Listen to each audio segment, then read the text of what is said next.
Yuk kita lacak kaidah istiqamah ya. Sudah saya tuliskan kaidah istiqamah amalan pasca Ramadan diisyaratkan dengan latihan amal yang disebutkan dalam hadis riwayat Muslim nomor hadis 1162. Rawinya sahabat Abu Ayyub Al-Ansari ya. Abu Ayyub Al-Ansari.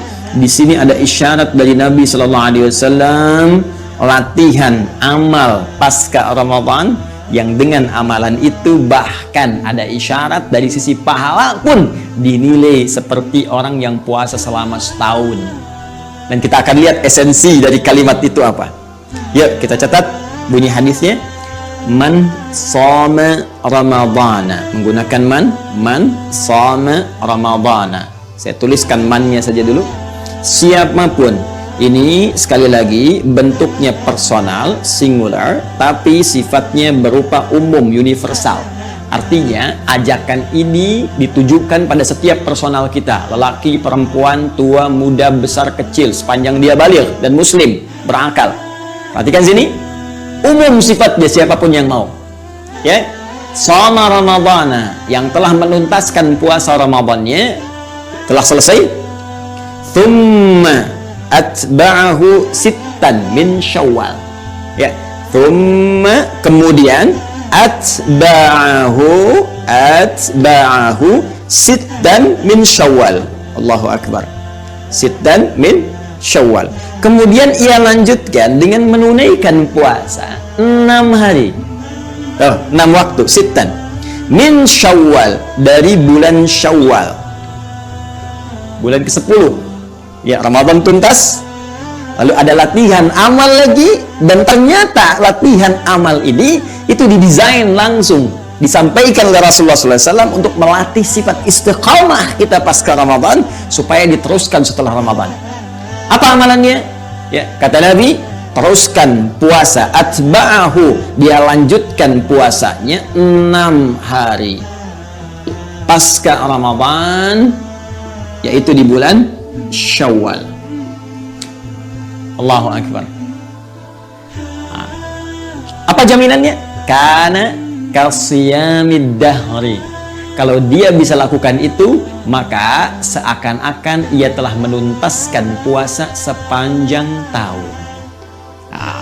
Menarik sekali ini. Ini senilai dengan puasa sepanjang tahun. Tuh. Secara singkat selama setahun. Ya, yuk kita bagi dua analisisnya ya. Kita bagi dua. Satu dari segi tinjauan pahala, yang kedua dari segi esensi puasa itu sendiri.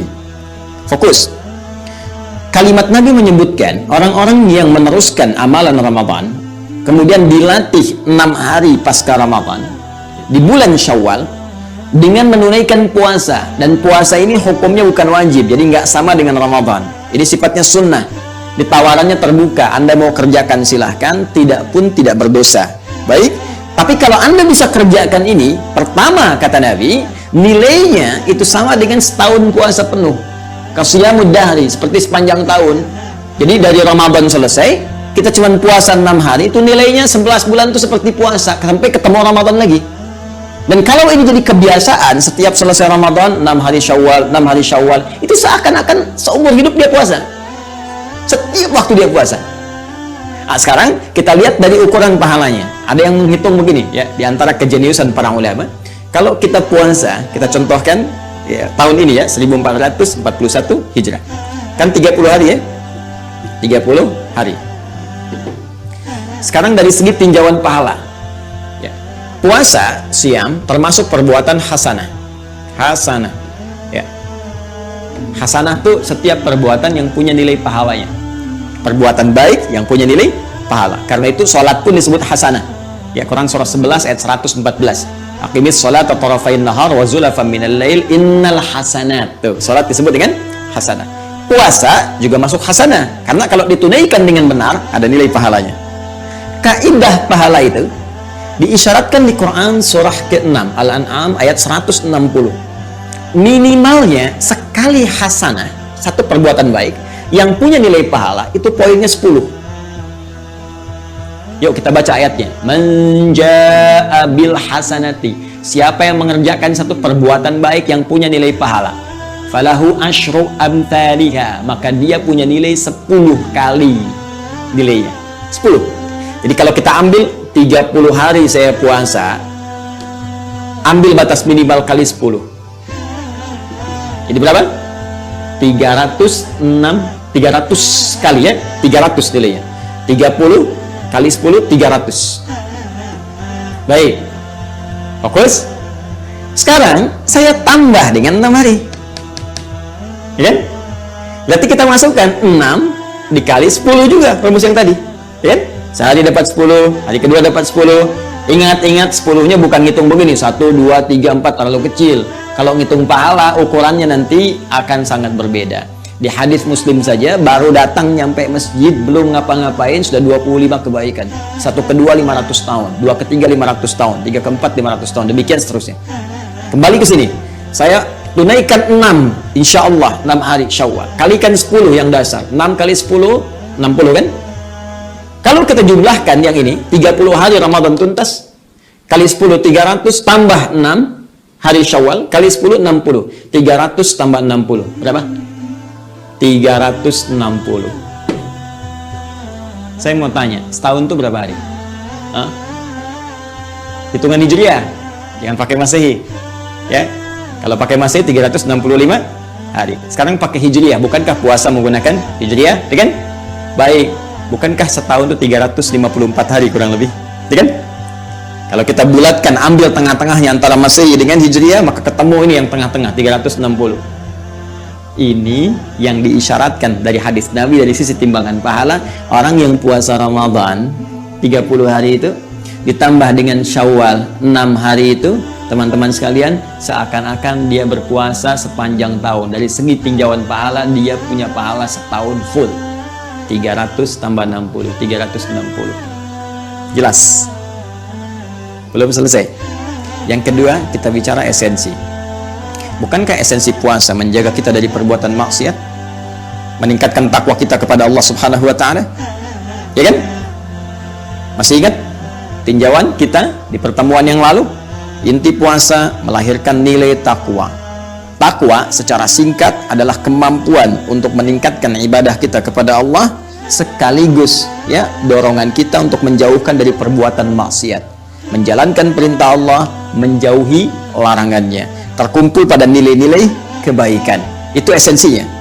Nah sekarang ada orang latihan puasa 30 hari, diteruskan 6 hari, ditinjau tadi digabungkan jadi 360 hari. Dari tinjauan pahala, seakan-akan ada korelasi menunjukkan kepada kita kalau orang bisa dengan ringan menunaikan puasa Syawal selama 6 hari ini, maka dia akan mendapatkan esensi puasa tertanam dalam jiwanya sehingga mampu menjaga diri selama sepanjang tahun sebelum bertemu Ramadan selanjutnya, kalau ia hidup. Bahasa singkatnya, orang yang mampu puasa Ramadan kemudian disusulkan dengan Syawal selama 6 hari, maka dia akan diberi kekuatan oleh Allah Subhanahu wa Ta'ala yang tertanam pada jiwanya sehingga dia mampu meningkatkan ketaatan plus menjauhi maksiat selama 1 tahun penuh sampai bertemu Ramadan lagi.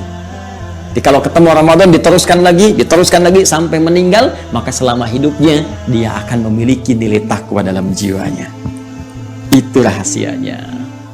Baik Ustaz, bagaimana penunaiannya? Apakah langsung? Tunggu.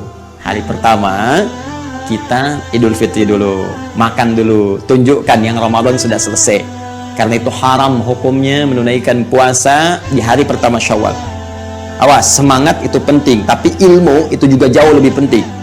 Jangan karena keinginan kita kuat menjadi ingin terlampau soleh jadi salah tempat. Ya, hari pertama dilarang, haram hukumnya puasa. Kita mulai hari kedua. Dan ingat, redaksinya menggunakan thumma. Nih, beda antara fa dengan thumma. Kalau fa langsung, ya, fa itu langsung, begitu selesai langsung. Kalau thumma itu ada agak jeda, ada jedanya. Jadi ini pilihan dan jedanya agak panjang. Kalau pakai wawu, jedanya singkat. Hari pertama selesai, ya, kita Idul Fitri, kita makan, besoknya langsung. Tapi kalau thumma, jedanya agak panjang. Jadi ini diberi pilihan sampai selesai Syawal. Kalau kita lihat secara astronomis, misalnya Syawal 29 hari ini. Silahkan jedanya panjang selama 29 hari, Anda bisa pilih. Mau mulai hari kedua Syawal, silahkan. Hari ketiga, silahkan. Ya, dan ada min, tab'id, ya, mengambil sebagian. Apa yang dimaksud sebagian? Jika min disusulkan. Jika min disusulkan dengan atba'ahu, thumma atba'ahu, atba'a ini nyambung.